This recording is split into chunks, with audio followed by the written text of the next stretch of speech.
प्यारे विद्यार्थियों सत श्री अकाल। स्वागत है तुहाडा मेरे यूट्यूब चैनल शिवराज ढिल्लों दे विच। चैनल नूं सबसक्राइब करो अते नाल ही बैल आइकॉन नूं क्लिक करके आउण वालियां वीडियो दा नोटिफिकेशन ऑन कर सकते हो।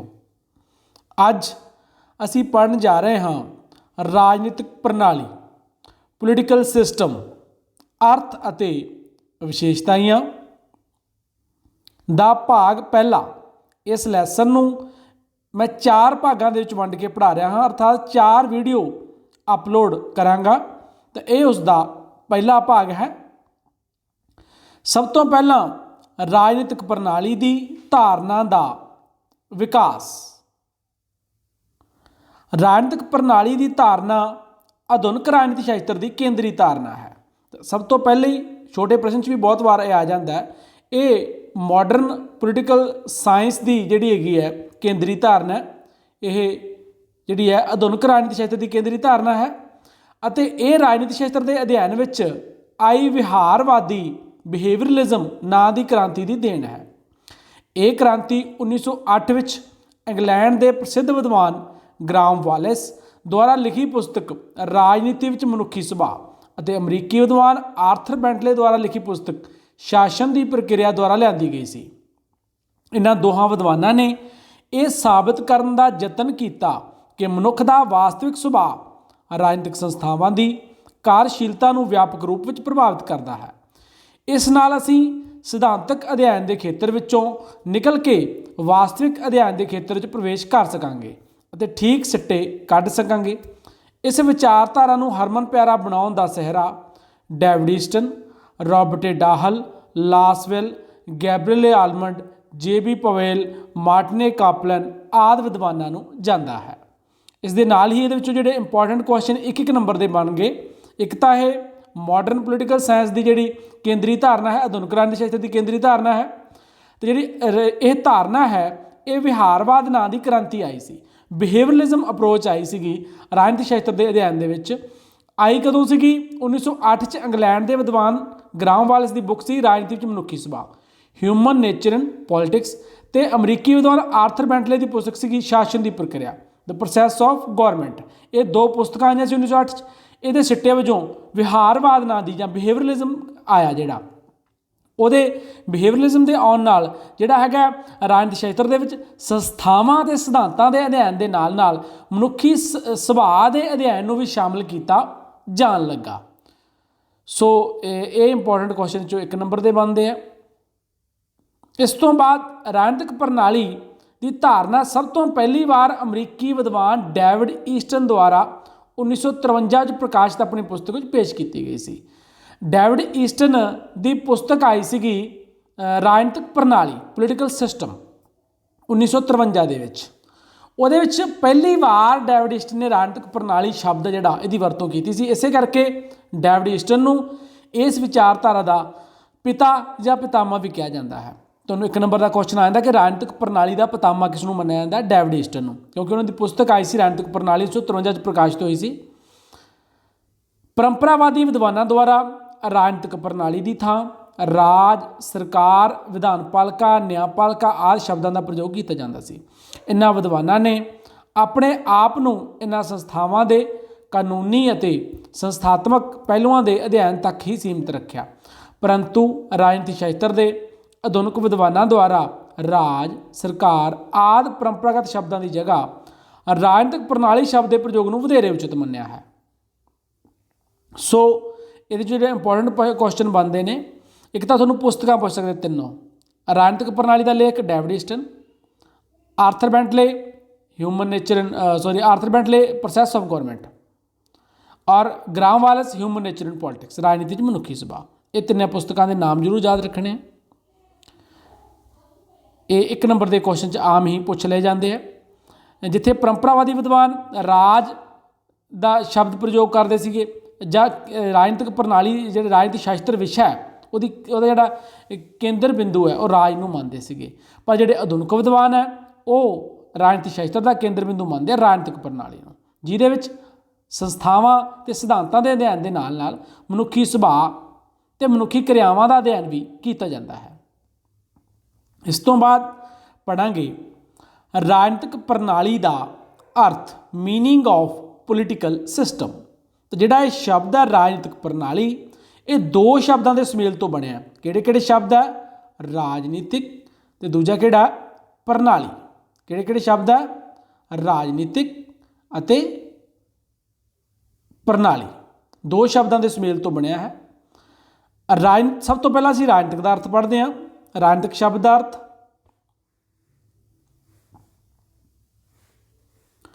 ਇਹਦੇ ਵਿੱਚ ਜਿਹੜਾ ਹੈਗਾ ਰਾਜਨੀਤਿਕ ਸ਼ਬਦ ਸ਼ਕਤੀ ਅਤੇ ਸੱਤਾ ਦਾ ਪ੍ਰਤੀਕ ਹੈ। ਕਾਹਦਾ ਪ੍ਰਤੀਕ ਹੈ? ਸ਼ਕਤੀ ਅਤੇ ਸੱਤਾ ਦਾ ਪ੍ਰਤੀਕ ਹੈ। ਇਸ ਪ੍ਰਣਾਲੀ ਕੋਲ ਹੀ ਨਿਯਮਤ ਜਾਂ ਕਾਨੂੰਨ ਦੀ ਦਬਾਅਕਾਰੀ ਸ਼ਕਤੀ ਦੀ ਵਰਤੋਂ ਕਰਨ ਦਾ ਅਧਿਕਾਰ ਹੈ। जिस प्रणाली को दबावकारी शक्ति की वरतों करने का अधिकार नहीं है, उस प्रणाली को राजनीतिक प्रणाली नहीं कहा जा सकता। अर्थात राजनीतिक प्रणाली की महत्वपूर्ण विशेषता की है? वो कोले कानून की दबावकारी शक्ति है। हुण कानून की दबावकारी शक्ति की होंगी है? अर्थात जेकर कोई व्यक्ति इसके हुक्मां की पालना नहीं करता तो उस व्यक्ति को शरीरक दंड दिता जा सकता है। इनू कहते कानून की दबावकारी शक्ति, जो सिर्फ राजनीतिक प्रणाली को होंगी है। और राजनीतिक शब्द का प्रतीक है शक्ति ਅਤੇ सत्ता का। इस तो बाद दूजा शब्द है प्रणाली। दूसरा शब्द किहड़ा सी राजनीतिक दे नाल? प्रणाली। ये प्रणाली एक पूर्ण समूह हुंदा है जिहदे तीन तत्तां दे जिहड़े मौजूद हुंदे आ। ਵੱਖ-ਵੱਖ विभाग हुंदे एकता दे, अर्थात ਵੱਖ-ਵੱਖ भागां दी बनी हुंदी है। भागां दी अंतर निर्भरता, एक भाग दूजे दे उत्ते निर्भर हुंदा है। एक भाग 'च कोई तब्दीली आ जांदी है, दूजे भाग 'च भी तब्दीली आउंदी है, सारी प्रणाली 'च भी तब्दीली आउंदी है। एक तां ਵੱਖ-ਵੱਖ भाग उप भाग हुंदे आ ते नाल ही भाग एक दूजे के उत्ते डिपेंडेंट होंगे, निर्भर होंगे। सीमावां, और सारे भागों दी अपनी अपनी सीमावां होंदियां। उपर लिखे राजनीतिक अते प्रणाली के अर्थां नूं जानने पिछों असीं इस सिट्टे ते पुजदे हां कि जेकर किसी भी संगठन के हुक्मां की पालना सत्ता ਅਤੇ शक्ति के डर करके की जाती है तो अजिहे संगठन को असीं राजनीतिक प्रणाली का नाम दे सकते हैं। राज एक राजनीतिक प्रणाली है क्योंकि हर व्यक्ति राज के हुक्मां नूं मनण लई पाबंद है। जेकर वो अजिहा नहीं करता तो उसनूं दंड सहना पै सकता है। राजनीतिक प्रणाली बाकी सारी प्रणालियों नालों उच्ची है क्योंकि उहदे कोल कानून की दबावकारी शक्ति है और यह शक्ति सिर्फ राजनीतिक प्रणाली कोल ही है, होर किसी प्रणाली कोल नहीं है। इस प्रणाली राहीं ही जिहड़ा हैगा इहदे सिर दे उत्ते ही जिहड़ी शक्ति है इहदे सिर दे उत्ते ही जिहड़े किसी नूं जिहड़ा व्यक्ति कोई कानून नियमां दी नहीं पालना करूगा उहनूं दंड दित्ता जा सकदा हैगा। यही इहनूं जिहड़ी है बाकी प्रणालियों नालों शक्तिशाली बनाउंदी हैगी है। राजनीतिक प्रणाली दीआं परिभाषावां, डेफिनेशन ऑफ पॉलिटिकल सिस्टम। सब तो पहला डेविड ईस्टन की परिभाषा करते हैं असीं। राजनीतिक प्रणाली समाज विच अंतर क्रियावां दी वो प्रणाली है जिस द्वारा कदरां कीमतां दी बंधनकारी अते सत्ताधारी व्यवस्था निश्चित अते लागू की जाती है। अगली परिभाषा रॉबर्ट ए डाहल की पढ़ते हैं असीं। राजनीतिक प्रणाली मनुखी संबंधां दा वो स्थाई नमूना है जिस विच काफ़ी मात्रा विच शक्ति, शासन या सत्ता शामिल है। डेफिनेशन तुहानूं जरूर होनी चाहिए है। ਵੱਡੇ प्रश्न करो, 4 नंबर के प्रश्न करो, राजनीतिक प्रणाली का अर्थ पूछा होवे, डेफिनेशन लिख सकते हो। और इस तो इलावा तुहानूं 2 नंबर के विच कल्ली परिभाषा भी पूछ सकते हैं। सो रॉबर्ट डाहल जिहड़ी परिभाषा तुहानूं चंगी लगदी है तुसीं उहनूं चंगी तरह याद कर लेना है और उहनूं हूबहू इदां ही कौमियां दे विच लिख के आउणा है। रॉबर्ट डाहल की परिभाषा काफ़ी आसान है। राजनीतिक प्रणाली मनुखी संबंधों का वो स्थाई नमूना है जिस काफ़ी मात्रा में शक्ति, शासन या सत्ता शामिल होंगे है। सो तुसीं एक परिभाषा एग्जाम पॉइंट ऑफ व्यू तो जरूर जी है याद करनी है। उपरोक्त परिभाषावां के आधार पर असीं कह सकते हाँ कि राजनीतिक प्रणाली विच ना केवल सरकार दीयां संस्थावां ही शामिल हैं सगों इस विच उन्हां सारियां गैर राजनीतिक संस्थावां अते रस्मी या गैर रस्मी समूहों के वो पक्ष भी शामिल हैं जो प्रत्यक्ष या अप्रत्यक्ष रूप में राजनीतिक प्रणाली को प्रभावित करते हैं। राजनीतिक प्रणाली अजिहियां अंतरक्रियावां, संरचनावां अते विधियां का समूह है जो सत्तावादी निर्णय निश्चित करन अते लागू करन विच किसी भी प्रकार की भूमिका निभाउंदियां हैं। सरीरक जबर की शक्ति की वरतों करने का एक अधिकार सिर्फ राजनीतिक प्रणाली का जिहड़ा कोल है और ये अत्यंत महत्वपूर्ण लक्षण है। ये लक्षण ही उसनूं दूजियां प्रणालियां तो वख करता है। राजनीतिक प्रणाली की है? इहदे विच सिर्फ जिहड़ियां रस्मी संस्थावां नहीं आउंदियां गीआं। रस्मी संस्थावां जिवें ਵਿਧਾਨਪਾਲਿਕਾ, ਕਾਰਜਪਾਲਿਕਾ, ਨਿਆਂਪਾਲਿਕਾ, ਇਹ ਸਾਰੀਆਂ ਰਸਮੀ ਸੰਸਥਾਵਾਂ। ਸਰਕਾਰ ਦੀਆਂ ਰਸਮੀ ਸੰਸਥਾਵਾਂ ਹੀ ਨਹੀਂ ਆਉਂਦੀਆਂ, ਗੈਰ ਰਸਮੀ ਤੱਤ ਵੀ ਜਿਹੜੇ ਹੈਗੇ ਇਹਦਾ ਅਧਿਐਨ ਕੀਤਾ ਜਾਂਦਾ ਹੈਗਾ। ਗੈਰ ਰਸਮੀ ਤੱਤ ਵੀ ਆਉਂਦੇ ਹੈਗੇ ਆ, ਉਹਨਾਂ ਦਾ ਅਧਿਐਨ ਵੀ ਇਹਦੇ ਵਿੱਚ ਆਉਂਦਾ ਹੈਗਾ। ਰਾਜਨੀਤਿਕ ਕਿਰਿਆਸ਼ੀਲਤਾ ਵੀ ਆਉਂਦੀ ਹੈਗੀ ਆ, ਮਨੁੱਖੀ ਸੁਭਾਅ ਵੀ ਆਉਂਦਾ ਹੈਗਾ। ਸੋ ਜਿਹੜੀ ਰਾਜਨੀਤਿਕ ਪ੍ਰਣਾਲੀ ਹੈ ਇਹਦੇ ਕੋਲ ਸਰੀਰਕ ਜਬਰ ਸ਼ਕਤੀ ਹੈ, ਜਿਹਨੂੰ ਕਾਨੂੰਨ ਦੀ ਦਬਾਅਕਾਰੀ ਸ਼ਕਤੀ ਵੀ ਕਹਿ ਦਿੰਦੇ ਆ। ਅਰਥਾਤ ਜੇਕਰ ਕੋਈ ਵਿਅਕਤੀ ਇਸ ਦੇ ਹੁਕਮਾਂ ਦੀ ਪਾਲਣਾ ਨਹੀਂ ਕਰੇਗਾ ਤਾਂ ਉਸ ਨੂੰ ਸਰੀਰਕ ਦੰਡ ਦਿੱਤਾ ਜਾ ਸਕਦਾ ਹੈ। ਇਹੀ ਇਸ ਪ੍ਰਣਾਲੀ ਦਾ ਅਤਿਅੰਤ ਮਹੱਤਵਪੂਰਨ ਲੱਛਣ ਹੈ ਔਰ ਇਹੀ ਇਸ ਨੂੰ ਦੂਜੀਆਂ ਪ੍ਰਣਾਲੀਆਂ ਨਾਲੋਂ ਵੱਖ ਕਰਦਾ ਹੈ। ਇਹ ਸ਼ਕਤੀ ਜਿਹੜੀ ਕਾਨੂੰਨ ਦੀ ਦਬਾਅਕਾਰੀ ਸ਼ਕਤੀ ਹੈ ਹੋਰ ਕਿਸੇ ਵੀ ਪ੍ਰਣਾਲੀ ਕੋਲ ਨਹੀਂ ਹੁੰਦੀ, ਸਿਰਫ ਰਾਜਨੀਤਿਕ ਪ੍ਰਣਾਲੀ ਕੋਲ ਹੀ ਹੁੰਦੀ ਹੈ। ਰਾਜਨੀਤਿਕ ਪ੍ਰਣਾਲੀ ਦੀਆਂ ਵਿਸ਼ੇਸ਼ਤਾਵਾਂ ਜਾਂ ਤੱਤ, ਕਰੈਕਟਰਿਸਟਿਕਸ ਆਫ ਪੋਲੀਟੀਕਲ ਸਿਸਟਮ। ਪਹਿਲਾ ਪੁਆਇੰਟ ਹੈ ਮਨੁੱਖੀ ਸੰਬੰਧਾਂ ਦਾ ਸਥਾਈ ਨਮੂਨਾ। ਮਨੁੱਖ ਦੁਆਰਾ ਸਥਾਪਿਤ ਕੀਤੇ ਗਏ ਹਰ ਪ੍ਰਕਾਰ ਦੇ ਸੰਬੰਧਾਂ ਨੂੰ ਰਾਜਨੀਤਿਕ ਪ੍ਰਣਾਲੀ ਦਾ ਭਾਗ ਨਹੀਂ ਮੰਨਿਆ ਜਾ ਸਕਦਾ। ਰਾਜਨੀਤਿਕ ਪ੍ਰਣਾਲੀ ਦੇ ਖੇਤਰ ਵਿੱਚ ਕੇਵਲ ਉਹ ਸੰਬੰਧ ਹੀ ਸ਼ਾਮਲ ਕੀਤੇ ਜਾਂਦੇ ਹਨ ਜੋ ਪ੍ਰਤੱਖ ਜਾਂ ਪ੍ਰਤੱਖ ਰੂਪ ਵਿੱਚ ਰਾਜਨੀਤਿਕ ਪ੍ਰਣਾਲੀ ਦੀ ਕਾਰਜਸ਼ੀਲਤਾ ਨੂੰ ਪ੍ਰਭਾਵਿਤ ਕਰਦੇ ਹਨ ਅਤੇ ਸ਼ਕਤੀ, ਸੱਤਾ ਅਤੇ ਪ੍ਰਭਾਵ ਇਹਨਾਂ ਸੰਬੰਧਾਂ ਦੇ ਆਧਾਰ ਹੁੰਦੇ ਹਨ। ਅਰਥਾਤ ਜਿਹੜੇ ਇਸ ਪ੍ਰਣਾਲੀ ਦੇ ਵਿੱਚ ਰਸਮੀ ਸੰਸਥਾਵਾਂ ਦੇ ਨਾਲ ਨਾਲ ਗੈਰ ਰਸਮੀ ਸੰਸਥਾਵਾਂ ਜਿਵੇਂ ਕਿ ਮਨੁੱਖਾਂ ਦੀ ਰਾਜਨੀਤਿਕ ਕਿਰਿਆਸ਼ੀਲਤਾ ਅਤੇ ਮਨੁੱਖੀ ਸੰਬੰਧਾਂ ਦਾ ਅਧਿਐਨ ਵੀ ਕੀਤਾ ਜਾਂਦਾ ਹੈ। ਉਚਿਤਤਾਪੂਰਨ ਜਬਰੀ ਸ਼ਕਤੀ ਦਾ ਪ੍ਰਯੋਗ, ਜਿਹਨੂੰ ਅਸੀਂ ਕਾਨੂੰਨ ਦੀ ਦਬਾਅਕਾਰੀ ਸ਼ਕਤੀ ਵੀ ਕਹਿੰਦੇ ਹਾਂ। ਹਰ ਰਾਜਨੀਤਿਕ ਪ੍ਰਣਾਲੀ ਕੋਲ ਦਬਾਅ ਪਾਉਣ ਵਾਲੀ ਅਤੇ ਆਪਣੀ ਇੱਛਾ ਨੂੰ ਮਨਵਾਉਣ ਵਾਲੀ ਜਬਰੀ ਸ਼ਕਤੀ ਹੁੰਦੀ ਹੈ ਅਤੇ ਰਾਜਨੀਤਿਕ ਪ੍ਰਣਾਲੀ ਦੀ ਇਹ ਵਿਸ਼ੇਸ਼ਤਾ ਇਸ ਨੂੰ ਸਮਾਜਿਕ ਅਤੇ ਆਰਥਿਕ ਪ੍ਰਣਾਲੀਆਂ ਨਾਲੋਂ ਭਿੰਨ ਕਰਦੀ ਹੈ ਅਤੇ ਬਾਕੀ ਸਾਰੀਆਂ ਪ੍ਰਣਾਲੀਆਂ ਉੱਤੇ ਸਰਵ ਉੱਚਤਾ ਅਤੇ ਸ੍ਰੇਸ਼ਟਤਾ ਪ੍ਰਦਾਨ ਕਰਦੀ ਹੈ। ਅਰਥਾਤ ਜਿਹੜਾ ਕਾਨੂੰਨ ਦੀ ਦਬਾਅਕਾਰੀ ਸ਼ਕਤੀ ਜਾਂ ਉਚਿਤਤਾਪੂਰਨ ਜਬਰੀ ਸ਼ਕਤੀ ਹੈ ਉਹ ਸਿਰਫ ਰਾਜਨੀਤਿਕ ਪ੍ਰਣਾਲੀ ਕੋਲ ਹੀ ਹੁੰਦੀ ਹੈ। ਰਾਜਨੀਤਿਕ ਪ੍ਰਣਾਲੀ ਤੋਂ ਇਲਾਵਾ ਹੋਰ ਕਿਸੇ ਵੀ ਪ੍ਰਣਾਲੀ ਕੋਲ ਇਹ ਸ਼ਕਤੀ ਜਿਹੜੀ ਹੈ ਉਹ ਨਹੀਂ ਹੁੰਦੀ। ਵਿਆਪਕਤਾ। ਰਾਜਨੀਤਿਕ ਪ੍ਰਣਾਲੀ ਵਿੱਚ ਕੇਵਲ ਸਰਕਾਰੀ ਢਾਂਚੇ ਜਿਵੇਂ ਕਿ ਵਿਧਾਨ ਮੰਡਲ, ਕਾਰਜਪਾਲਿਕਾ, ਅਦਾਲਤਾਂ ਆਦਿ ਨੂੰ ਹੀ ਸ਼ਾਮਿਲ ਨਹੀਂ ਕੀਤਾ ਜਾਂਦਾ, ਸਗੋਂ ਉਹ ਸਾਰੇ ਰਸਮੀ ਅਤੇ ਗੈਰ ਰਸਮੀ ਸੰਗਠਨ ਜਿਹੜੇ ਕਿਸੇ ਵੀ ਰੂਪ ਵਿੱਚ ਰਾਜਨੀਤਿਕ ਪ੍ਰਕਿਰਿਆਵਾਂ ਨੂੰ ਪ੍ਰਭਾਵਿਤ ਕਰਦੇ ਹਨ ਨੂੰ ਸ਼ਾਮਿਲ ਕੀਤਾ ਜਾਂਦਾ ਹੈ। ਇਸ ਵਿੱਚ ਰਿਸ਼ਤੇਦਾਰੀਆਂ, ਜਾਤੀ ਸਮੂਹ, ਹੱਤਿਆਵਾਂ, ਦੰਗੇ ਫਸਾਦ ਪ੍ਰਦਰਸ਼ਨ, ਰਾਜਨੀਤਿਕ ਦਲ, ਦਬਾਅ ਸਮੂਹ, ਧਾਰਮਿਕ ਅਤੇ ਸੱਭਿਆਚਾਰਕ ਸੰਗਠਨ ਆਦਿ ਸ਼ਾਮਿਲ ਹੁੰਦੇ ਹਨ। ਅਰਥਾਤ ਇਹ 'ਚ ਵਿਆਪਕਤਾ ਹੈਗੀ ਹੈ, ਬਰੋਡਨੈਸ ਹੈ ਬਹੁਤ ਜ਼ਿਆਦਾ, ਕਿਉਂਕਿ ਇਹ 'ਚ ਜਿਹੜੇ ਸਿਧਾਂਤਕ ਅਧਿਐਨ ਵੀ ਕੀਤਾ ਜਾਂਦਾ। ਜਿਹੜੀਆਂ ਰਸਮੀ ਸੰਸਥਾਵਾਂ ਨੇ ਜਿਵੇਂ ਵਿਧਾਨ ਮੰਡਲ ਹੈ, ਕਾਰਜਪਾਲਿਕਾ ਹੈ, ਨਿਆਂਪਾਲਿਕਾ ਹੈ, ਇਹਨਾਂ ਦਾ ਅਧਿਐਨ ਵੀ ਕੀਤਾ ਜਾਂਦਾ ਹੈ। ਜਿਹੜੀਆਂ ਰਸਮੀ ਸੰਸਥਾਵਾਂ ਨੇ ਅਤੇ ਇਹਦੇ ਨਾਲ ਨਾਲ ਜਿਹੜੇ ਗੈਰ ਰਸਮੀ ਸੰਗਠਨ ਹੈ ਉਹਨਾਂ ਦਾ ਅਧਿਐਨ ਵੀ ਕੀਤਾ ਜਾਂਦਾ ਹੈ। ਜਿਵੇਂ ਮਨੁੱਖੀ ਸੁਭਾਅ ਦਾ ਕੀ ਪ੍ਰਭਾਵ ਪੈਂਦਾ ਹੈ, ਜਾਤੀ ਸਮੂਹਾਂ ਦਾ ਕੀ ਪ੍ਰਭਾਵ ਪੈਂਦਾ ਹੈ, ਦੰਗੇ ਫਸਾਦ ਹੱਤਿਆਵਾਂ ਦਾ ਕੀ ਪ੍ਰਭਾਵ ਪੈ ਰਿਹਾ, ਰਾਜਨੀਤਿਕ ਪ੍ਰਦਰਸ਼ਨਾਂ ਦਾ ਕੀ ਪ੍ਰਭਾਵ ਪੈ ਰਿਹਾ, ਦਬਾਅ ਸਮੂਹ, ਹਿੱਤ ਸਮੂਹ ਕਿਵੇਂ ਪ੍ਰਭਾਵਿਤ ਕਰ ਰਹੇ ਆ, ਧਰਮ ਕਿਵੇਂ ਪ੍ਰਭਾਵਿਤ ਕਰ ਰਿਹਾ, ਉਹਦਾ ਸੱਭਿਆਚਾਰ ਕਿਵੇਂ ਪ੍ਰਭਾਵਿਤ ਕਰ ਰਿਹਾ ਰਾਜਨੀਤਿਕ ਪ੍ਰਣਾਲੀ ਨੂੰ। ਇਹਨਾਂ ਸਾਰੇ ਚੀਜ਼ਾਂ ਦਾ ਜਿਹੜਾ ਅਧਿਐਨ ਹੈ ਇਹਦੇ ਵਿੱਚ ਕੀਤਾ ਜਾਂਦਾ ਹੈ। ਰਾਜਨੀਤਿਕ ਪ੍ਰਣਾਲੀ ਦੀ ਸਰਵ ਵਿਆਪਕਤਾ। ਅਰਥਾਤ ਰਾਜਨੀਤਿਕ ਪ੍ਰਣਾਲੀ ਹਰ ਜਗ੍ਹਾ ਮੌਜੂਦ ਹੁੰਦੀ ਹੈ, ਸਰਵ ਵਿਆਪਕ ਹੈ। ਇਹ ਇਸ ਦਾ ਇੱਕ ਮਹੱਤਵਪੂਰਨ ਲੱਛਣ ਹੈ। ਇਸ ਦਾ ਭਾਵ ਹੈ ਕੋਈ ਸਮਾਜ ਭਾਵੇਂ ਕਿੰਨਾ ਵੀ ਪਛੜਿਆ ਹੋਇਆ ਕਿਉਂ ਨਾ ਹੋਵੇ ਉਸ ਵਿੱਚ ਰਾਜਨੀਤਿਕ ਪ੍ਰਣਾਲੀ ਜ਼ਰੂਰ ਪਾਈ ਜਾਂਦੀ ਹੈ, ਕਿਉਂਕਿ ਰਾਜਨੀਤਿਕ ਪ੍ਰਣਾਲੀ ਦੀ ਅਣਹੋਂਦ ਵਿੱਚ ਸੱਭਿਆ ਸਮਾਜ ਦੀ ਕਲਪਨਾ ਹੀ ਨਹੀਂ ਕੀਤੀ ਜਾ ਸਕਦੀ, ਪਰੰਤੂ ਵੱਖ-ਵੱਖ ਸਮਾਜਾਂ ਵਿੱਚ ਰਾਜਨੀਤਿਕ ਪ੍ਰਣਾਲੀ ਦਾ ਸਰੂਪ ਭਿੰਨ-ਭਿੰਨ ਹੋ ਸਕਦਾ ਹੈ। ਅਰਥਾਤ ਕਿਹੋ ਜਿਹਾ ਵੀ ਸਮਾਜ ਹੋਵੇ, ਪਛੜਿਆ ਹੋਵੇ, ਅਗਾਂਹ ਵਧੂ ਹੋਵੇ, ਉਹਦੇ 'ਚ ਰਾਜਨੀਤਿਕ ਪ੍ਰਣਾਲੀ ਜ਼ਰੂਰ ਹੁੰਦੀ ਹੈ। ਰਾਜਨੀਤਿਕ ਪ੍ਰਣਾਲੀ ਅਰਥਾਤ ਹਰੇਕ ਸਮਾਜ ਦੇ ਵਿੱਚ ਪਾਈ ਜਾਂਦੀ ਹੈ। ਇਹਦਾ ਰੂਪ ਭਿੰਨ-ਭਿੰਨ ਹੋ ਸਕਦੇ ਹੈ, ਪਰ ਰਾਜਨੀਤਿਕ ਪ੍ਰਣਾਲੀ ਹਰ ਸਮਾਜ ਦੇ ਵਿੱਚ ਜ਼ਰੂਰ ਮੌਜੂਦ ਰਹਿੰਦੀ ਹੈ। ਰਾਜਨੀਤਿਕ ਢਾਂਚਿਆਂ ਦੀ ਸਰਵ ਵਿਆਪਕਤਾ। ਆਲਮੰਡ ਦਾ ਵਿਚਾਰ ਹੈ ਰਾਜਨੀਤਿਕ ਪ੍ਰਣਾਲੀ ਦਾ ਸਰੂਪ ਭਾਵੇਂ ਕੁਝ ਵੀ ਕਿਉਂ ਨਾ ਹੋਵੇ, ਹਰ ਪ੍ਰਣਾਲੀ ਵਿੱਚ ਵੱਖ-ਵੱਖ ਰਾਜਨੀਤਿਕ ਢਾਂਚੇ ਹੁੰਦੇ ਹਨ ਜੋ ਕਿ ਰਾਜਨੀਤਿਕ ਪ੍ਰਣਾਲੀ ਦੇ ਵੱਖ-ਵੱਖ ਕਾਰਜ ਕਰਦੇ ਹਨ। ਪਰੰਪਰਾਵਾਦੀ ਦ੍ਰਿਸ਼ਟੀਕੋਣ ਅਨੁਸਾਰ ਵਿਧਾਨਪਾਲਿਕਾ, ਕਾਰਜਪਾਲਿਕਾ ਅਤੇ ਨਿਆਂਪਾਲਿਕਾ ਨੂੰ ਹੀ ਰਾਜਨੀਤਿਕ ਢਾਂਚੇ ਮੰਨਿਆ ਜਾਂਦਾ ਸੀ, ਪਰੰਤੂ ਆਧੁਨਿਕ ਦ੍ਰਿਸ਼ਟੀਕੋਣ ਅਨੁਸਾਰ ਹਰ ਉਹ ਰਸਮੀ ਅਤੇ ਗੈਰ ਰਸਮੀ ਸਮੂਹ ਜਿਹੜਾ ਪ੍ਰਤੱਖ ਜਾਂ ਅਪਰਤੱਖ ਰੂਪ ਵਿੱਚ ਰਾਜਨੀਤਿਕ ਪ੍ਰਣਾਲੀ ਦੀ ਕਾਰਜਸ਼ੀਲਤਾ ਨੂੰ ਪ੍ਰਭਾਵਿਤ ਕਰਦਾ ਹੈ ਨੂੰ ਰਾਜਨੀਤਿਕ ਢਾਂਚਿਆਂ ਵਿੱਚ ਸ਼ਾਮਲ ਕੀਤਾ ਜਾਂਦਾ ਹੈ। ਅਰਥਾਤ ਰਾਜਨੀਤਿਕ ਢਾਂਚਿਆਂ ਦਾ ਅਧਿਐਨ ਵੀ ਰਾਜਨੀਤਿਕ ਪ੍ਰਣਾਲੀ ਦੇ ਵਿੱਚ ਕੀਤਾ ਜਾਂਦਾ ਹੈ। ਜਿਵੇਂ ਆਪਾਂ ਪਹਿਲਾਂ ਕਰ ਚੁੱਕੇ ਹਾਂ ਕਿ ਪਰੰਪਰਾਵਾਦੀ ਦ੍ਰਿਸ਼ਟੀਕੋਣ ਦੇ ਵਿੱਚ ਸਿਰਫ ਜਿਹੜੇ ਰਸਮੀ ਢਾਂਚੇ ਆ, ਵਿਧਾਨ ਪਾਲਿਕਾ, ਕਾਰਜਪਾਲਿਕਾ, ਨਿਆਂਪਾਲਿਕਾ, ਉਹਨਾਂ ਦਾ ਹੀ ਅਧਿਐਨ ਕੀਤਾ ਜਾਂਦਾ ਸੀ।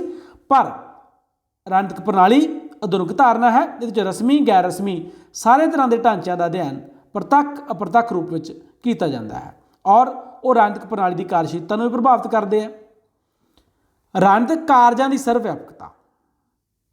ਆਲਮੰਡ ਅਨੁਸਾਰ ਰਾਜਨੀਤਿਕ ਪ੍ਰਣਾਲੀ ਦਾ ਸਰੂਪ ਭਾਵੇਂ ਕੁਝ ਵੀ ਕਿਉਂ ਨਾ ਹੋਵੇ, ਪਰੰਤੂ ਉਹ ਅੱਗੇ ਲਿਖੇ ਨਿਵੇਸ਼ ਅਤੇ ਨਿਕਾਸ ਕਾਰਜ ਅਵੱਸ਼ ਕਰਦੀ ਹੈ। ਤਾਂ ਡੇਵਿਡ ਈਸਟਨ ਅਤੇ ਆਲਮੰਡ ਦੋਵਾਂ ਨੇ ਰਾਜਨੀਤਿਕ ਪ੍ਰਣਾਲੀ ਦੀ ਕਾਰਜਸ਼ੀਲਤਾ ਜਾਂ ਰਾਜਨੀਤਿਕ ਪ੍ਰਣਾਲੀ ਦੇ ਕੰਮਾਂ ਦਾ ਮਾਡਲ ਦੱਸਿਆ ਹੈ। ਤਾਂ ਦੋਨਾਂ ਨੂੰ ਅਸੀਂ ਅਲੱਗ-ਅਲੱਗ ਡਿਟੇਲ ਦੇ ਵਿੱਚ ਅਗਲੀ ਵੀਡੀਓ ਦੇ ਵਿੱਚ ਪੜ੍ਹਾਂਗੇ। ਇੱਥੋਂ ਵੱਡੇ ਕੁਐਸਚਨ ਨਿਕਲਦੇ ਆ 6-6 ਨੰਬਰ ਦੇ, 4-4 ਨੰਬਰ ਦੇ, ਆਲਮੰਡ ਦੇ ਮਾਡਲ ਚੋਂ, ਡੇਵਿਡ ਈਸਟਨ ਦੇ ਮਾਡਲ ਚੋਂ। ਉਹਨਾਂ ਬਾਰੇ ਅਸੀਂ ਵਿਸਥਾਰ ਦੇ ਵਿੱਚ ਅਗਲੀਆਂ ਵੀਡੀਓ ਦੇ ਵਿੱਚ ਡਿਸਕਸ ਕਰਾਂਗੇ। ਇੱਥੇ ਅਸੀਂ ਸਿਰਫ ਰਾਜਨੀਤਿਕ ਪ੍ਰਣਾਲੀ ਦੇ ਆਲਮੰਡ ਅਨੁਸਾਰ ਨਿਵੇਸ਼ ਅਤੇ ਨਿਕਾਸ ਕਾਰਜ ਹੀ ਡਿਸਕਸ ਕਰਾਂਗੇ। 4 ਤਰ੍ਹਾਂ ਦੇ ਕਾਰਜ ਹੈ ਜਿਹੜੇ ਆਲਮੰਡ ਕਹਿੰਦਾ ਨਿਵੇਸ਼ ਕਾਰਜ ਹੁੰਦੇ ਆ ਰਾਜਨੀਤਿਕ ਪ੍ਰਣਾਲੀ ਦੇ: ਰਾਜਨੀਤਿਕ ਸਮਾਜੀਕਰਨ ਅਤੇ ਭਰਤੀ, ਹਿੱਤ ਸਮੂਹੀਕਰਨ, ਹਿੱਤ ਸਪਸ਼ਟੀਕਰਨ, ਰਾਜਨੀਤਿਕ ਸੰਚਾਰ। ਅਤੇ 3 ਤਰ੍ਹਾਂ ਦੇ ਨਿਕਾਸ ਕਾਰਜ ਕਹਿੰਦਾ ਆਲਮੰਡ। ਕਿਹੜੇ-ਕਿਹੜੇ 3 ਕਾਰਜ ਨੇ? ਨਿਯਮ ਨਿਰਮਾਣ ਦਾ ਕਾਰਜ, ਨਿਯਮ ਲਾਗੂ ਕਰਨ ਦਾ ਕਾਰਜ, ਨਿਯਮਾਂ ਅਨੁਸਾਰ ਨਿਰਣੇ ਦੇਣ ਦਾ ਕਾਰਜ। ਉਪ ਪ੍ਰਣਾਲੀਆਂ ਅਤੇ ਉਹਨਾਂ ਦੀ ਅੰਤਰ ਨਿਰਭਰਤਾ। ਹਰ ਰਾਜਨੀਤਿਕ ਪ੍ਰਣਾਲੀ ਵਿੱਚ ਅਨੇਕਾਂ ਉਪ ਪ੍ਰਣਾਲੀਆਂ ਹੁੰਦੀਆਂ ਹਨ ਜਿਨ੍ਹਾਂ ਨੂੰ ਮਿਲਾ ਕੇ ਰਾਜਨੀਤਿਕ ਪ੍ਰਣਾਲੀ ਬਣਦੀ ਹੈ। ਇਹ ਉਪ ਪ੍ਰਣਾਲੀਆਂ ਇੱਕ ਦੂਜੀ 'ਤੇ ਨਿਰਭਰ ਕਰਦੀਆਂ ਹਨ ਅਤੇ ਇੱਕ ਦੂਜੀ ਨੂੰ ਪ੍ਰਭਾਵਿਤ ਕਰਦੀਆਂ ਹਨ। ਜਦੋਂ ਇੱਕ ਉਪ ਪ੍ਰਣਾਲੀ ਵਿੱਚ ਕੋਈ ਪਰਿਵਰਤਨ ਆਉਂਦਾ ਹੈ ਤਾਂ ਉਸ ਦਾ ਦੂਜੀ 'ਤੇ ਅਸਰ ਪੈਣਾ ਵੀ ਸੁਭਾਵਿਕ ਹੁੰਦਾ ਹੈ। ਅਰਥਾਤ ਜਿਹੜੀਆਂ ਪ੍ਰਣਾਲੀ ਹੈ ਉਹਦੀਆਂ ਬਹੁਤ ਸਾਰੀਆਂ ਉਪ ਪ੍ਰਣਾਲੀਆਂ ਹੁੰਦੀਆਂ ਜਿਹੜੀਆਂ ਆਪਸ ਦੇ ਵਿੱਚ ਜੁੜੀਆਂ ਹੁੰਦੀਆਂ, ਜਿਹੜੀਆਂ ਆਪਸ ਵਿੱਚ ਕੀ ਹੁੰਦੀਆਂ? ਕਨੈਕਟਡ ਹੁੰਦੀਆਂ। ਜਦੋਂ ਇੱਕ ਦੇ ਵਿੱਚ ਤਬਦੀਲੀ ਆਉਂਦੀ ਹੈ ਤਾਂ ਉਹ ਤਬਦੀਲੀ ਦਾ ਪ੍ਰਭਾਵ ਦੂਜੀਆਂ 'ਤੇ ਵੀ ਦੇਖਣ ਨੂੰ ਮਿਲਦਾ ਹੈ ਅਤੇ ਪੂਰੀ ਪ੍ਰਣਾਲੀ 'ਤੇ ਵੀ ਦੇਖਣ ਨੂੰ ਮਿਲਦਾ ਹੈਗਾ। ਇਸ ਲਈ ਜਿਹੜੀਆਂ ਸਾਰੀਆਂ ਉਪ ਪ੍ਰਣਾਲੀਆਂ ਹੁੰਦੀਆਂ ਨੇ ਉਹ ਇੱਕ ਦੂਜੇ ਦੇ ਉੱਤੇ ਨਿਰਭਰ ਕਰਦੀਆਂ ਹਨ। ਸੀਮਾਵਾਂ ਦੀ ਹੋਂਦ। ਆਲਮੰਡ ਅਤੇ ਪਾਵਲ ਦੇ ਵਿਚਾਰ ਅਨੁਸਾਰ ਰਾਜਨੀਤਿਕ ਪ੍ਰਣਾਲੀ ਦੀਆਂ ਸੀਮਾਵਾਂ ਹੁੰਦੀਆਂ ਹਨ ਜਿਹੜੀਆਂ ਇਸ ਨੂੰ ਆਰਥਿਕ, ਸਮਾਜਿਕ ਅਤੇ ਦੂਜੀਆਂ ਪ੍ਰਣਾਲੀਆਂ ਨਾਲੋਂ ਭਿੰਨ ਕਰਦੀਆਂ ਹਨ। ਇਹ ਸੀਮਾਵਾਂ ਖੇਤਰੀ ਨਹੀਂ ਹੁੰਦੀਆਂ, ਸਗੋਂ ਕਾਰਜਾਂ ਦੀਆਂ ਸੀਮਾਵਾਂ ਹੁੰਦੀਆਂ ਹਨ ਅਤੇ ਇਹ ਸੀਮਾਵਾਂ ਸਮੇਂ-ਸਮੇਂ ਬਦਲਦੀਆਂ ਰਹਿੰਦੀਆਂ ਹਨ। ਅਨੁਕੂਲਤਾ। ਅਨੁਕੂਲਤਾ ਤੋਂ ਭਾਵ ਹੈ ਕਿ ਰਾਜਨੀਤਿਕ ਪ੍ਰਣਾਲੀ ਸਥਿਤੀਆਂ ਅਤੇ ਸਮੇਂ ਦੇ ਨਾਲ ਢਲ ਜਾਣ ਦੀ ਸਮਰੱਥਾ ਰੱਖਦੀ ਹੈ। ਉਦਾਹਰਨ ਵਜੋਂ ਭਾਰਤ ਵਿੱਚ ਸੰਕਟ ਕਾਲ ਦੇ ਸਮੇਂ ਰਾਜਨੀਤਿਕ ਪ੍ਰਣਾਲੀ ਦਾ ਸਰੂਪ ਸਧਾਰਨ ਸਮੇਂ ਨਾਲੋਂ ਪੂਰੀ ਤਰ੍ਹਾਂ ਭਿੰਨ ਹੋ ਜਾਂਦਾ ਹੈ ਅਤੇ ਸੰਕਟ ਕਾਲ ਦੀ ਸਮਾਪਤੀ ਦੇ ਸਰੂਪ ਫਿਰ ਬਦਲ ਜਾਂਦਾ ਹੈ। ਜਿਸ ਰਾਜਨੀਤਿਕ ਪ੍ਰਣਾਲੀ 'ਚ ਗੁਣ ਨਹੀਂ ਹੋਵੇਗਾ ਉਹ ਪ੍ਰਣਾਲੀ ਸਥਿਰ ਨਹੀਂ ਰਹਿ ਸਕੇਗੀ। ਅਰਥਾਤ ਜਿਹੜੀ ਰਾਜਨੀਤਿਕ ਪ੍ਰਣਾਲੀ ਹੈ ਉਹ ਸਮੇਂ ਦੇ ਸਥਿਤੀਆਂ ਦੇ ਅਨੁਸਾਰ ਬਦਲਦੀ ਰਹਿੰਦੀ ਹੈ। ਜਿਸ ਤਰ੍ਹਾਂ ਦੀ ਸਥਿਤੀ ਹੋਏਗੀ ਉਹ ਆਪਣੀ ਸ਼ੇਪ ਜਾਂ ਆਕਾਰ ਉਸੇ ਤਰ੍ਹਾਂ ਦਾ ਲੈ ਲੈਂਦੀ ਹੈ। ਜੇ ਕੋਈ ਪ੍ਰਣਾਲੀ ਸਥਿਤੀਆਂ ਦੇ ਅਨੁਸਾਰ ਨਹੀਂ ਢਲਦੀ ਹੈ ਤਾਂ ਉਹ ਪ੍ਰਣਾਲੀ ਜਿਹੜੀ ਕੀ ਹੈ ਉਹ ਸਥਿਰ ਨਹੀਂ ਰਹਿ ਸਕੇਗੀ। ਪ੍ਰਣਾਲੀ ਨੂੰ ਸਥਿਰਤਾ ਦੇ ਲਈ ਜ਼ਰੂਰੀ ਹੈ ਜਿਸ ਤਰ੍ਹਾਂ ਦੇ ਸਮਾਜ ਦੇ ਵਿੱਚ ਉਹ ਪ੍ਰਣਾਲੀ ਕੰਮ ਕਰ ਰਹੀ ਹੈ, ਜਿਸ ਤਰ੍ਹਾਂ ਦੀ ਵਿਵਸਥਾ ਦੇ ਵਿੱਚ ਉਹਦੇ ਅਨੁਸਾਰ ਉਹ ਢਲ ਜਾਵੇ। ਰਾਜਨੀਤਿਕ ਢਾਂਚਿਆਂ ਦੀ ਬਹੁਕਾਰਜਾਤਮਕਤਾ। ਰਾਜਨੀਤਿਕ ਪ੍ਰਣਾਲੀ ਵਿੱਚ ਪਾਏ ਜਾਣ ਵਾਲੇ ਢਾਂਚੇ ਕੇਵਲ ਇੱਕ ਹੀ ਪ੍ਰਕਾਰ ਦੇ ਕਾਰਜ ਨਹੀਂ ਕਰਦੇ, ਸਗੋਂ ਹਰ ਢਾਂਚਾ ਕਈ ਪ੍ਰਕਾਰ ਦੇ ਕਾਰਜ ਕਰਦਾ ਹੈ। ਉਦਾਹਰਨ ਵਜੋਂ ਵਿਧਾਨ ਪਾਲਿਕਾ ਕਾਨੂੰਨ ਨਿਰਮਾਣ ਦਾ ਕਾਰਜ ਹੀ ਨਹੀਂ ਕਰਦੀ, ਸਗੋਂ ਇਹ ਕਾਰਜਪਾਲਿਕਾ 'ਤੇ ਕੰਟਰੋਲ ਵੀ ਰੱਖਦੀ ਹੈ ਅਤੇ ਦੇਸ਼ ਦੇ ਧਨ 'ਤੇ ਵੀ ਕੰਟਰੋਲ ਰੱਖਦੀ ਹੈ। ਇਸ ਤਰ੍ਹਾਂ ਹੀ ਰਾਜਨੀਤਿਕ ਦਲ ਚੋਣਾਂ ਲੜਦੇ ਹਨ, ਸਰਕਾਰ ਬਣਾਉਂਦੇ ਹਨ, ਸਰਕਾਰ ਦੀ ਆਲੋਚਨਾ ਕਰਦੇ ਹਨ, ਲੋਕਾਂ ਦੇ ਸਰਕਾਰ ਵਿਚਕਾਰ ਕੜੀ ਪ੍ਰਦਾਨ ਕਰਦੇ ਹਨ। ਰਾਜਨੀਤਿਕ ਪ੍ਰਣਾਲੀ ਦਾ ਮਿਲਿਆ ਜੁਲਿਆ ਸਰੂਪ। ਆਮ ਤੌਰ 'ਤੇ ਰਾਜਨੀਤਿਕ ਪ੍ਰਣਾਲੀ ਦਾ ਜਿਹੜਾ ਸਰੂਪ ਆ ਉਹ ਮਿਲਿਆ ਜੁਲਿਆ ਹੁੰਦਾ ਹੈ। ਉਦਾਹਰਨ ਵਜੋਂ ਭਾਰਤ ਦੀ ਰਾਜਨੀਤਿਕ ਪ੍ਰਣਾਲੀ ਕਈ ਪੱਖਾਂ ਤੋਂ ਪੱਛਮੀ ਹੈ ਅਤੇ ਕਈ ਪੱਖਾਂ ਤੋਂ ਪੂਰਬੀ ਹੈ। ਇਸ ਤਰ੍ਹਾਂ ਹੀ ਜੇਕਰ ਰਾਜਨੀਤਿਕ ਪ੍ਰਣਾਲੀ ਦੀਆਂ ਸਿਧਾਂਤਕ ਆਧਾਰ 'ਤੇ ਵਿਸ਼ਲੇਸ਼ਣ ਕੀਤਾ ਜਾਏ ਤਾਂ ਕੋਈ ਵੀ ਰਾਜਨੀਤਿਕ ਪ੍ਰਣਾਲੀ ਨਾ ਤਾਂ ਪੂਰੀ ਤਰ੍ਹਾਂ ਆਧੁਨਿਕ ਹੈ ਅਤੇ ਨਾ ਹੀ ਪੂਰੀ ਤਰ੍ਹਾਂ ਨਾਲ ਪਰੰਪਰਾਗਤ ਹੀ। ਹਰ ਰਾਜਨੀਤਿਕ ਪ੍ਰਣਾਲੀ ਵਿੱਚ ਕਿਸੇ ਨਾ ਕਿਸੇ ਰੂਪ ਵਿੱਚ ਪਰੰਪਰਾਗਤ ਅਤੇ ਆਧੁਨਿਕਤਾ ਦਾ ਸੁਮੇਲ ਪਾਇਆ ਜਾਂਦਾ ਹੈ। ਉਦਾਹਰਨ ਵਜੋਂ ਬਰਤਾਨਵੀ ਰਾਜਨੀਤਿਕ ਪ੍ਰਣਾਲੀ ਭਾਵੇਂ ਆਧੁਨਿਕ ਹੈ ਪਰੰਤੂ ਇਸ ਵਿੱਚ ਮੱਧਕਾਲੀ ਰਾਜਤੰਤਰ ਦੀ ਵਿਵਸਥਾਵਾਂ ਪਾਈਆਂ ਜਾਂਦੀਆਂ ਹਨ। ਇਸ ਨੂੰ ਅਸੀਂ ਰਾਜਨੀਤਿਕ ਪ੍ਰਣਾਲੀ ਦਾ ਮਿਲਿਆ ਜੁਲਿਆ ਸਰੂਪ ਕਹਿ ਸਕਦੇ ਹਾਂ। ਅਰਥਾਤ ਰਾਜਨੀਤਿਕ ਪ੍ਰਣਾਲੀ ਜਿਹੜੀ ਉਹਦਾ ਜ਼ਰੂਰੀ ਨਹੀਂ ਕਿ ਉਹ ਕਿਸੇ ਖਾਸ ਵਿਚਾਰਧਾਰਾ ਤੋਂ ਪ੍ਰਭਾਵਿਤ ਹੋ ਵੀ ਸਕਦੀ ਹੈ पर कोई भी राजनीतिक प्रणाली जिहड़ी वो कई भिन्न भिन्न पक्षों का सुमेल भी उहदे च हो सकता है। जिवें असीं भारत की एग्जाम्पल ही पढ़ी है कि पश्चिमी और पूर्वी का सुमेल है। इस तरह ਜਿਹੜੇ सिद्धांतक आधार पर जो विश्लेषण करिए तो पूरी तरह यह भी नहीं कह सकते भी आधुनिक है परंपरागत है, हो सकता है आधुनिक हो सकता है परंपरागत हो कोई प्रणाली, हो सकता है आधुनिकता ते परंपरागत का सुमेल पाया जाता हो। इसलिए राजनीतिक प्रणाली का जिहड़ा स्वरूप है वो मिलिया जुलिया हुंदा है। वातावरण ਅਤੇ इस दा राजनीतिक प्रणाली ते प्रभाव। डेविड ईस्टन का विचार है हर राजनीतिक प्रणाली एक वातावरण च काम करती है, वो उस वातावरण का प्रभाव भी ग्रहण करती है। डेविड ईस्टन राजनीतिक प्रणाली के वातावरण को दो हिस्सों च वंडदा है, समाज के अंदरला वातावरण ते समाज का बाहरला वातावरण। समाज के अंदरले वातावरण में राजनीतिक, आर्थिक, समाजिक ਅਤੇ ਸੱਭਿਆਚਾਰਕ ਜੀਵਨ जिस ਵਿੱਚ ਰਾਜਨੀਤਿਕ ਪ੍ਰਣਾਲੀ ਕੰਮ ਕਰਦੀ ਹੈ ਨੂੰ ਸ਼ਾਮਲ ਕੀਤਾ ਜਾਂਦਾ ਹੈ। ਸਮਾਜ ਦੇ ਬਾਹਰਲਾ ਵਾਤਾਵਰਨ ਜਿਸ ਵਿੱਚ ਅੰਤਰਰਾਸ਼ਟਰੀ ਸੰਗਠਨ, ਅੰਤਰਰਾਸ਼ਟਰੀ ਕਾਨੂੰਨਾਂ ਅਤੇ ਅੰਤਰਰਾਸ਼ਟਰੀ ਰਾਜਨੀਤੀ ਨੂੰ ਸ਼ਾਮਲ ਕੀਤਾ ਜਾਂਦਾ ਹੈ। ਸਮਾਜ ਦੇ ਅੰਦਰਲੇ ਵਾਤਾਵਰਨ ਦਾ ਅਰਥ ਹੈ ਕਿਸੇ ਦੇਸ਼ ਦੇ ਵਿੱਚ ਕੀ ਵਾਪਰ ਰਿਹਾ ਹੈ, ਉੱਥੇ ਲੋਕ ਸ਼ਾਂਤੀ ਹੈ, ਉੱਥੇ ਦੰਗੇ ਹੋ ਰਹੇ ਹੈ, ਅਸ਼ਾਂਤੀ ਦਾ ਮਾਹੌਲ ਹੈ, ਯੁੱਧ ਚੱਲ ਰਿਹਾ ਹੈ, ਲੋਕ ਪੜ੍ਹੇ ਲਿਖੇ ਹੈ, ਅਨਪੜ੍ਹ ਹੈ, ਕਿਸ ਤਰ੍ਹਾਂ ਦੇ ਲੋਕ ਹੈ, ਲੋਕਾਂ ਦੀ ਉੱਥੇ ਰਾਜਨੀਤਿਕ ਕਿਰਿਆਸ਼ੀਲਤਾ ਕਿਹੋ ਜਿਹੀ ਹੈ, ਲੋਕਾਂ ਦਾ ਵਿਹਾਰ ਕਿਹੋ ਜਿਹਾ ਹੈਗਾ, ਉਹਨਾਂ ਚੀਜ਼ਾਂ ਦਾ ਪ੍ਰਭਾਵ ਜਿਹੜਾ ਹੈਗਾ ਉੱਥੋਂ ਦੀ ਰਾਜਨੀਤਿਕ ਪ੍ਰਣਾਲੀ ਤੇ ਵਿਵਸਥਾ ਤੇ ਪੈਂਦਾ ਹੈ। ਅਤੇ ਬਾਹਰਲਾ ਵਾਤਾਵਰਨ ਦੇਸ਼ ਦੇ ਬਾਹਰਲੇ ਦੇਸ਼ਾਂ ਦਾ ਸੰਬੰਧ ਕਿਹੋ ਜਿਹਾ ਹੈ, ਅੰਤਰਰਾਸ਼ਟਰੀ ਸੰਗਠਨਾਂ ਦਾ ਕੀ ਦੇਸ਼ ਦੇ ਵਿੱਚ ਪ੍ਰਭਾਵ ਪੈ ਰਿਹਾ ਹੈਗਾ, ਅੰਤਰਰਾਸ਼ਟਰੀ ਕਾਨੂੰਨ ਕਿਵੇਂ ਪ੍ਰਭਾਵਿਤ ਕਰ ਰਿਹਾ ਉਸ ਦੇਸ਼ ਦੀ ਵਿਵਸਥਾ ਨੂੰ, ਉਹ ਸਾਰਾ ਕੁਝ ਸਮਾਜ ਦਾ ਬਾਹਰਲਾ ਵਾਤਾਵਰਨ ਆ ਜਾਂਦਾ ਹੈ। ਸੋ ਇਹ ਸੀ ਸਾਡਾ ਅੱਜ ਦਾ ਟੌਪਿਕ, ਜਿਹਦੇ ਵਿੱਚ ਅਸੀਂ ਰਾਜਨੀਤਿਕ ਪ੍ਰਣਾਲੀ ਭਾਗ ਪਹਿਲਾ ਦੇ ਵਿੱਚ ਰਾਜਨੀਤਿਕ ਪ੍ਰਣਾਲੀ ਦੀ ਧਾਰਨਾ ਦਾ ਵਿਕਾਸ, ਪਰਿਭਾਸ਼ਾਵਾਂ, ਅਰਥ ਅਤੇ ਵਿਸ਼ੇਸ਼ਤਾਵਾਂ ਬਾਰੇ ਵਿਸਥਾਰਪੂਰਵਕ ਜਾਣਕਾਰੀ ਹਾਸਲ ਕੀਤੀ ਹੈ। ਉਮੀਦ ਹੈ ਅੱਜ ਦੀ ਵੀਡੀਓ ਤੋਂ ਤੁਸੀਂ ਭਰਪੂਰ ਜਾਣਕਾਰੀ ਹਾਸਲ ਕੀਤੀ ਹੋਵੇਗੀ। ਸੋ ਵੀਡੀਓ ਨੂੰ ਲਾਈਕ ਜ਼ਰੂਰ ਕਰਨਾ ਹੈ, ਚੈਨਲ ਨੂੰ ਸਬਸਕ੍ਰਾਈਬ ਕਰੋ। Thank you.